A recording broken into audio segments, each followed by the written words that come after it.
अस्सलाम वालेकुम स्टूडेंट्स, क्या हाल है, कैसे हैं आप सब? खैरियत से हैं स्टूडेंट्स? मैं हूं मोहम्मद इब्राहिम, आपके चैनल डायमेंशनल फिज़िक्स से।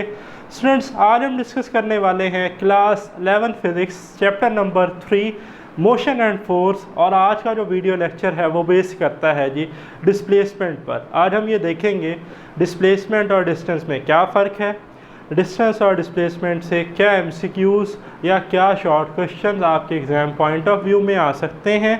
ठीक है स्टूडेंट्स, और हम ये देखेंगे कि चैप्टर 3 मोशन एंड फोर्स को इतनी इम्पोर्टेंस क्यों दी जा सकती है, प्लस जो है वो हम ई कैट और एनएमडी कैट से रिलेटेड कुछ एमसीक्यूज़ भी डिस्कस करेंगे। तो ये है हमारा कंटेंट आज का वीडियो लेक्चर का। तो आए टॉपिक का करते हैं स्टार्ट। तो student, chapter number 3 of first year physics name है जी मोशन एंड फोर्स। अब स्टूडेंट, बात की जाए मोशन की तो everything in the vastness of space in परपीचुअल motion. Student, कोई भी ऑब्जेक्ट, कोई भी चीज़ जो स्पेस में है, इस यूनिवर्स में है, वो परपीचुअल मोशन में है, कॉन्टिन्यूअल मोशन में है, अनएंडिंग मोशन में है। मैं एग्जांपल देता हूँ।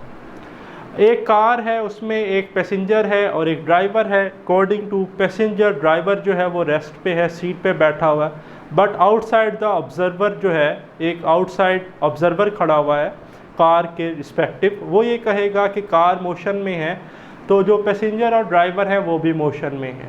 ठीक है। इसी तरह मैं आपके सामने खड़ा हूँ, इस वक्त वीडियो लेक्चर रिकॉर्ड कर रहा हूँ, तो आपसे कहूँ कि क्या मैं अपनी बॉडी की पोजीशन चेंज कर रहा हूँ, तो आप कहेंगे नहीं सर, आप एक ही जगह पर खड़े हुए हैं फ़िलहाल। आप अपनी मूवमेंट तो कर रहे हैं हाथों की, ठीक है जी, ज़ुबान की, आप बोल भी रहे हैं, हमें देख भी रहे हैं, बट आप जो है अपनी जो आपकी टांगें हैं उनकी आप पोजीशन चेंज नहीं कर रहे। ठीक है। तो आप कहेंगे सर आप इस वक्त फ़िलहाल रेस्ट में हैं, आप एक ही जगह पर रुके हुए हैं। ठीक। बट एक पर्सन जो इस वक्त स्पेस में हो, ठीक है जी, फॉर एग्ज़ाम्पल वो किसी सैटेलाइट पे है, स्पेस स्टेशन पर है, तो वो कहेगा कि अर्थ जो है वो अपने एक्सिस पर क्या कर रही है, रोटेट, और ऑर्बिटल मोशन परफॉर्म कर रही है अराउंड द सन। तो इसमें जो भी पर्सन है वो सारे के सारे मोशन में हैं। ठीक है। तो इसका मतलब कि जितने भी ऑब्जेक्ट हैं, यहाँ तक कि सब एटॉमिक लेवल पे, एटम आपको पता है किससे बना है? एटम में सबसे छोटा पार्टिकल इलेक्ट्रॉन, खैर हम सेकेंड ईयर में जाके पढ़ेंगे, क्वार्क्स भी होते हैं। ठीक है, वो हम एक अलग टॉपिक बाद में डिस्कस करेंगे। तो आप देखें कि इलेक्ट्रॉन जो है वो भी circular orbit around the nucleus जो है वो रिवॉल्व करता है, मोशन में है। तो सब एटॉमिक लेवल पे भी चीज़ें किस में है, मोशन में। तो मेजर से माइनर लेवल तक सारे के सारे ऑब्जेक्ट किस में हैं भाई, मोशन में है। ठीक है। तो कुछ मैंने लाइंस ली हैं, अभी हम इनके मीनिंग भी देख लेते हैं। ये सारी लाइंस ये बताती हैं कि कोई भी ऑब्जेक्ट इस स्पेस में या यूनिवर्स में वो मोशन में है। तो देखें, आपके बुक की लाइन है, वो live in the universe of continual motion. हम ऐसे यूनिवर्स में रहते हैं जहाँ पर ऑब्जेक्ट जो है वो हमेशा मोशन में है। ठीक है। कॉन्टिन्यूअल मोशन, मुसलसल जारी रहने वाली मोशन में है। ठीक है। किन फोर्सेस की वजह से हैं, कौन सी फोर्सेस हैं, ठीक है, वो एक अलग टॉपिक है। तो everything in the vastness of space in state of perpetual motion. Paper में एमसीक्यूज आ सकता है कि everything in the vastness of space is a state of rest, motion, perpetual motion, linear motion, none of these, या कुछ भी option हो सकते हैं। तो आप लगाएंगे परपीचुअल मोशन। परपीचुअल मोशन स्टूडेंट याद रखिएगा कहते हैं अनएंडिंग मोशन, ना ख़त्म होने वाली मोशन। कौन सी फोर्सेज हैं? देखिए चैप्टर का नाम ही क्या है, मोशन एंड फोर्स। भाई हम ये फोर्सेस, फंडामेंटल फोर्सेस डिस्कस करेंगे सेकेंड ईयर में। Gravitational force, weak nuclear force student, strong nuclear force, या इलेक्ट्रोमैग्नेटिक फोर्स, ये चार बेसिक फोर्सेज होती हैं। ठीक है, नोट कर लीजिएगा। और motion and rest are relative. अब ये तो भाई हम ऑलरेडी 9th क्लास में भी डिस्कस करके आए हैं कि रेस्ट एंड मोशन क्या है, रिलेटिव। आप वही कार या बस की एग्जांपल ले लें, पैसेंजर्स की और आउटसाइड द ऑब्जर्वर की। तो different opinion of different observers, ठीक है, इसे हम कहते हैं रिलेटिविटी। तो रेस्ट एंड मोशन ना रिलेटिव में, किसी ऑब्जर्वर के मुताबिक जो है कोई ऑब्जेक्ट रेस्ट में है, किसी ऑब्जर्वर के मुताबिक कोई ऑब्जेक्ट मोशन में है। एट अ टाइम एक ऑब्जेक्ट किसी ऑब्जर्वर के लिए रेस्ट में है, किसी ऑब्जर्वर के लिए मोशन में है, तो इसे हम कहते हैं रिलेटिविटी। तो आज का जो हमारा मेजर टॉपिक है वो है डिस्प्लेसमेंट। तो डिस्प्लेसमेंट को समझने से पहले डिस्टेंस को समझना ज़रूरी है, और डिस्प्लेसमेंट और डिस्टेंस का कंपैरिजन हम करते हैं मेट्रो स्टेशन से।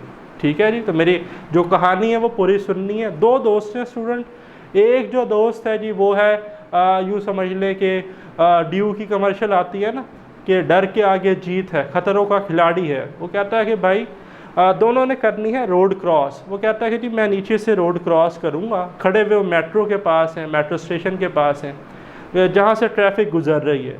जो दूसरा स्टूडेंट है शार्प है, ठीक है, ज़हीन है, और वो ज़्यादा रिस्क लेना नहीं चाहता। वो कहता है भाई मैं ऊपर चढ़ूँगा मेट्रो स्टेशन के, और ये स्ट्रेट मुझे पता है ये मेरी इनिशियल पोजीशन है, सामने तक सीधा चलता हुआ जाऊँगा, ये फाइनल पोजीशन है, रोड जो है वो क्रॉस भी हो जाएगा और मुझे कोई ट्रैफिक भी फेस करना नहीं पड़ेगी। अब मैं आपसे पूछूं कि सबसे पहले जो है वो रोड की दूसरी तरफ कौन सा स्टूडेंट पहुंचेगा, तो आप कहेंगे सर जो मेट्रो स्टेशन से गया है। क्यों? एक तो ऊपर रश नहीं होगा, ठीक है, जब वो ऊपर से चलेगा तो स्ट्रेट लाइन डिस्टेंस है, शॉर्टेस्ट डिस्टेंस है between initial and final point. तो बच्चों याद रखिएगा वो डिस्प्लेसमेंट कवर कर रहा है। जबकि जो खतरों का खिलाड़ी था, जो नीचे से जाएगा, इधर से कार्स आ रही हैं, बाइक्स आ रही हैं, उसकी पाथ स्ट्रेट नहीं रहेगी, वो रैंडम इरेगुलर जिगजैग शेप में मूव करता हुआ जाएगा, लेकिन वो भी रोड के दूसरी साइड पर पहुंच जाएगा। तो जो स्टूडेंट रोड के थ्रू बाय रोड, ठीक है जी, रोड क्रॉस किया जिसने, उसने डिस्टेंस कवर किया, total length covered by a body called distance. But जो मेट्रो के ऊपर से गया, ठीक है, जो मेट्रो का स्टेशन था उसके ऊपर से चलता हुआ गया, जिसने स्ट्रेट लाइन डिस्टेंस कवर किया, वो डिस्प्लेसमेंट था, उसकी डायरेक्शन जो है वो वेल डिफाइन थी कि इस पॉइंट से चढ़ूंगा, ये इनिशियल पॉइंट है, ये फाइनल पॉइंट है। ठीक है, तो डिस्टेंस स्केलर होता है, डिस्प्लेसमेंट वेक्टर होता है। ठीक है, तो डिस्टेंस क्या है, देखें, total length covered by a body called distance. Total length covered by a body called distance. अब डिस्टेंस जो है ये आपके पास फॉर एग्जांपल ये एक ब्लू वाला ए पॉइंट है, रेड वाला बी पॉइंट है।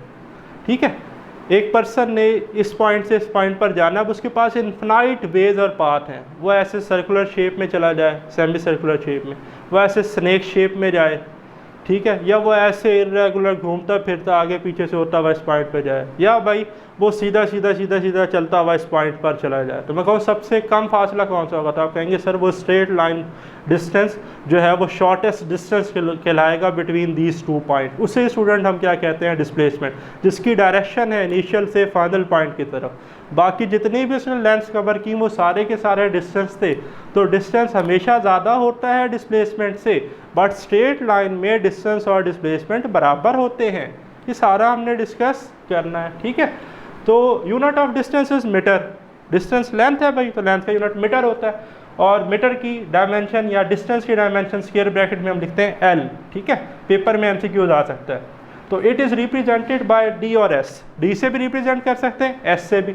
नाइन्थ को अगर रिकॉल करें तो इक्वेशन ऑफ मोशन काइनेमैटिक्स में आपने पढ़ा, सेकंड इक्वेशन थी S is equal to V I T plus 1/2 AT square.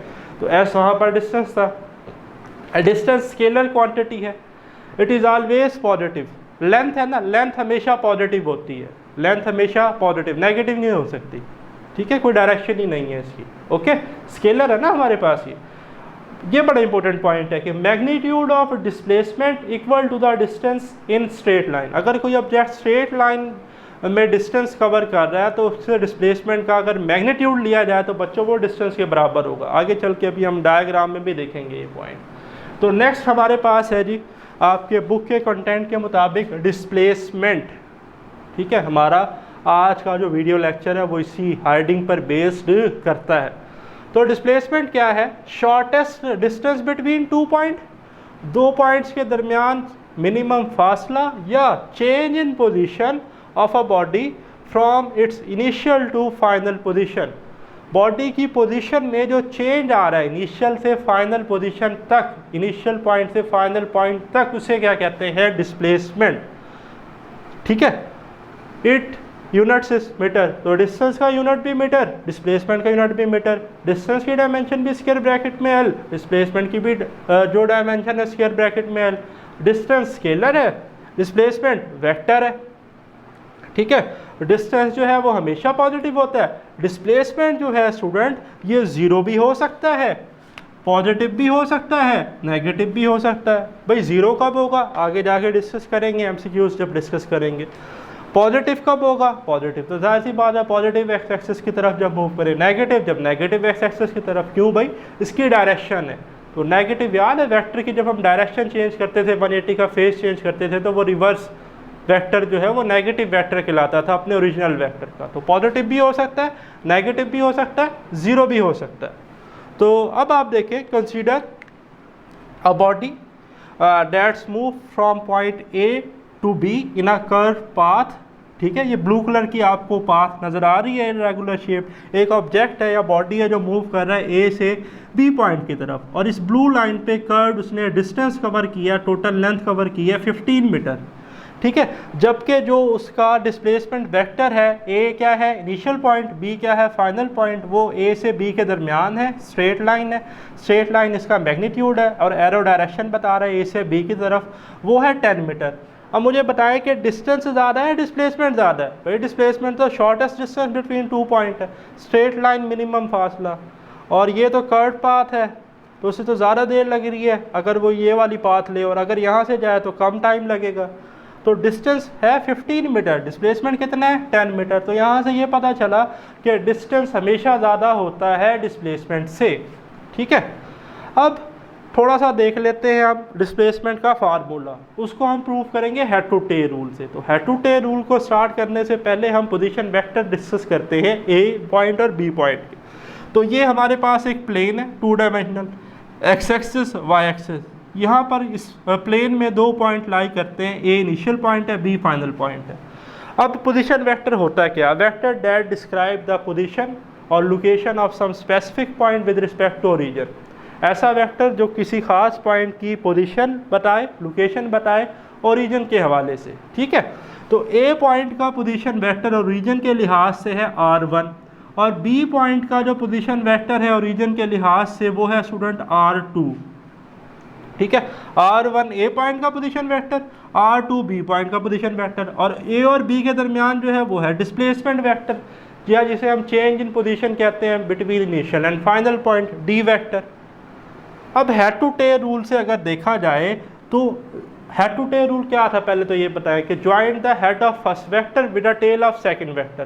पहले का हेड हो दूसरे की टेल कंसाइड कर दें, फिर रिजल्टेंट वेक्टर ड्रा करें जिसका हेड सेकंड के हेड के साथ कंसाइड हो और जिसकी टेल फर्स्ट की टेल के साथ कंसाइड हो, ठीक है। तो इस केस में अगर आप देखें कि हमने डिस्प्लेसमेंट वेक्टर की डायरेक्शन कहाँ बनाई है, ए से बी की तरफ, और ओ से ए किसकी डायरेक्शन है r1 की, और ओ से बी r2 की। तो ये देखें अगर r1 फर्स्ट वेक्टर हो और d2 सेकंड वेक्टर हो तो r1 का हेड किसके साथ मिल रहा है, d2 की टेल के साथ, और ये r2 यहाँ पर एक्ट कर रहा है रिजल्टेंट वेक्टर। अब रिजल्टेंट की पहचान बताऊँ, रिजल्टेंट की पहचान ये है जहाँ पर 2 हेड मिले और 2 टेल मिले।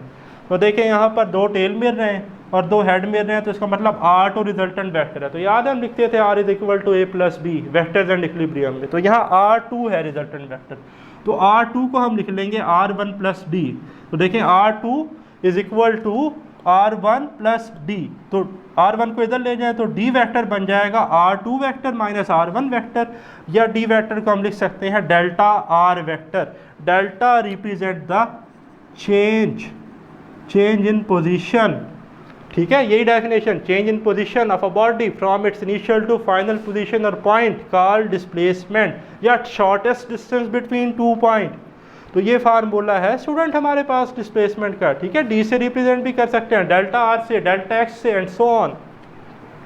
बट स्टूडेंट अगर ये कर्व पाथ ए से बी के दरमियान स्ट्रेट लाइन हो जाए तो अब तो डिस्टेंस और डिस्प्लेसमेंट कंसाइड हो गए, ओवरलैप कर गए। तो याद रखिएगा जब बॉडी स्ट्रेट लाइन में मूव कर रही हो तो मैग्नीट्यूड ऑफ डिस्प्लेसमेंट जो है वो डिस्टेंस के बराबर होता है, इसके बराबर होता है, मैग्नीट्यूड ऑफ डिस्प्लेसमेंट डिस्टेंस के बराबर होता है, ठीक है। तो देखिए मैंने लिखा है when a body moves in a straight line distance is equal to displacement, ठीक है। तो स्ट्रेट लाइन में डिस्टेंस और डिस्प्लेसमेंट क्या होंगे, बराबर होंगे। अब कुछ एमसीक्यूज जो हैं वो हम डिस्कस कर लेते हैं। ये टॉपिक शॉर्ट क्वेश्चन और एमसीक्यूज के लिए बहुत ज़्यादा इंपॉर्टेंट है एग्जाम्स के लिए। तो देखें नोट मैंने लिखा है। अब मैंने आपको यहाँ बताया, जैसे कि आपने कर्व पाथ में देखा कि डिस्टेंस जो है वो डिस्प्लेसमेंट से हमेशा ज़्यादा होगा। तो s greater than d vector, distance greater than displacement, so the ratio of distance over displacement is greater than 1। क्यों? डिस्टेंस ज़्यादा है ना। अगर हम किसी बड़ी वैल्यू को किसी छोटी वैल्यू से डिवाइड करें तो आंसर ग्रेटर देन 1 आता है। तो डिस्टेंस ओवर डिस्प्लेसमेंट की रेशियो ग्रेटर देन 1 और displacement is less than distance, displacement कम है डिस्टेंस से, तो डिस्प्लेसमेंट ओवर डिस्टेंस की जो रेशियो है वो लेस देन 1 आएगी। क्यों? ऊपर वैल्यू छोटी, नीचे वैल्यू बड़ी है, तो आंसर 1 से छोटा आता है। तो डिस्प्लेसमेंट ओवर डिस्टेंस की जो रेशियो है वो क्या आएगी? लेस देन 1 और डिस्टेंस ओवर डिस्प्लेसमेंट की ग्रेटर देन 1। पेपर में एमसीक्यूज आ सकते हैं, स्पेशली ई कैट और एनएमडी कैट में बहुत इंपॉर्टेंट है। और अगर बॉडी स्ट्रेट लाइन में मूव कर रही थी तो भाई डिस्टेंस और डिस्प्लेसमेंट बराबर थे, तो तब डिस्टेंस ओवर डिस्प्लेसमेंट या डिस्प्लेसमेंट ओवर डिस्टेंस दोनों की रेशियो क्या है? 1 है। ठीक है, अब बात कर लेते हैं इस बड़े इंटरेस्टिंग पॉइंट की, क्या बॉडी में cover distance without having displacement. Body जो है वो डिस्टेंस फासला तय कर सकती है अगर डिस्प्लेसमेंट ज़ीरो हो, अगर चाहे डिस्प्लेसमेंट ज़ीरो हो। भाई ऐसा कब होगा? तो आए एग्जांपल से बात समझाता हूँ। ये एक पर्सन है स्टूडेंट, ठीक है जी, फॉर एग्जांपल आप हैं, इसने जो है वो कहाँ जाना है? वेस्ट से ईस्ट की तरफ वॉक कर रहा है और फिर कहाँ आता है? ईस्ट से वापस वेस्ट की तरफ। इसका जो इनिशियल पॉइंट है वो था वेस्ट, मैंने कहा वेस्ट से चला, कहाँ गया? ईस्ट की तरफ और वापस आया वेस्ट की तरफ। तो इनिशियल पॉइंट भी वेस्ट था और फाइनल पॉइंट भी क्या था? वेस्ट। डिस्प्लेसमेंट क्या होता था? Change in position from initial to final point या शॉर्टेस्ट डिस्टेंस बिटवीन 2 पॉइंट। अब भाई इनिशियल पॉइंट भी वेस्ट है, फाइनल पॉइंट भी वेस्ट है, W, तो इसने तो अपनी पोजीशन को चेंज ही नहीं किया, जहाँ खड़ा हुआ था वापस वहीं आके खड़ा हो गया, तो इसका तो डिस्प्लेसमेंट वेक्टर नल वेक्टर है। ठीक है, डिस्प्लेसमेंट का मैग्नीट्यूड 0 है। एक और तरह से समझाता हूँ, जब ये वेस्ट से ईस्ट की तरफ गया तो ये फासला कितना लिखा हुआ है? 10 मीटर। इसने 10 मिनट I यूनिट वेक्टर जो है वो इसकी क्या थी जी? डायरेक्शन।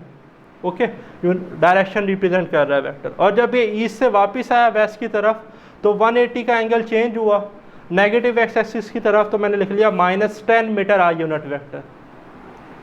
तो +10 metre I unit vector -10 metre I unit vector, तो प्लस माइनस कैंसिल, तो आंसर आ गया 0 या नल वेक्टर।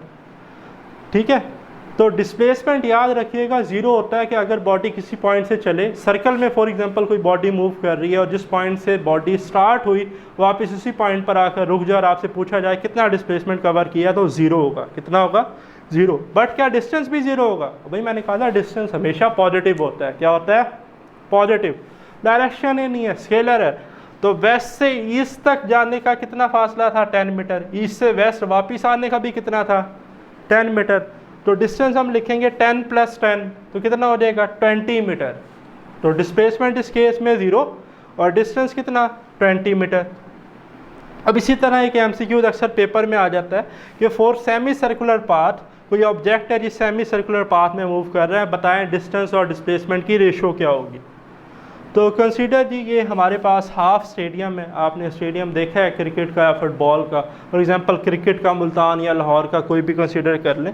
तो एक पर्सन ने A से B पॉइंट की तरफ जाना है और वो 2 पाथ चूज़ करता है, एक circular track, half circular track जिसे हम सेमी सर्कल कहते हैं, या वो A से B स्ट्रेट लाइन जाता है। तो A से B शॉर्टेस्ट डिस्टेंस है बिटवीन 2 पॉइंट, जिसकी डायरेक्शन है A से B की तरफ, तो ये डिस्प्लेसमेंट है।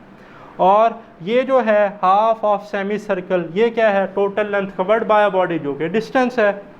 तो अब सर्कल जो है, पहले तो आपको पता होना चाहिए कि सर्कल के सेंटर से किसी भी पॉइंट का फासला रेडियस होता है। तो यहाँ से यहाँ तक भी R, ये भी R, तो R + R 2R, तो डिस्प्लेसमेंट वेक्टर तो आसानी से आ गया 2R। अब बात कर लेते हैं डिस्टेंस कैसे आएगा। कंप्लीट जो सर्कल होता है ना, उसका सरकमफेरेंस होता है 2πr। तो ये है सेमी सर्कल। देखिए मैंने लिखा है circumference of a circle is equal to 2πr। तो ये है semi circle, half circle. For semi circular path distance जो है वो क्या होगा? Half of the circumference. तो सरकमफेरेंस है 2πr, उसका हाफ ले लेंगे, 2 से 2 कैंसिल, तो आ जाएगा πr। तो डिस्टेंस आ गया πr और डिस्प्लेसमेंट आया 2r। तो हमने तो रेशियो कैलकुलेट करनी थी डिस्टेंस और डिस्प्लेसमेंट की। तो डिस्टेंस था πr, डिस्प्लेसमेंट आ गया 2r, r से r कैंसिल, तो डिस्टेंस ओवर डिस्प्लेसमेंट की रेशियो आ गई π/2 फॉर सेमी सर्कुलर पाथ। तो ये था स्टूडेंट हमारा आज का वीडियो लेक्चर डिस्प्लेसमेंट से रिलेटेड। जल्द मिलते हैं नेक्स्ट वीडियो लेक्चर के साथ। मुझे दें इजाज़त। अल्लाह हाफिज़।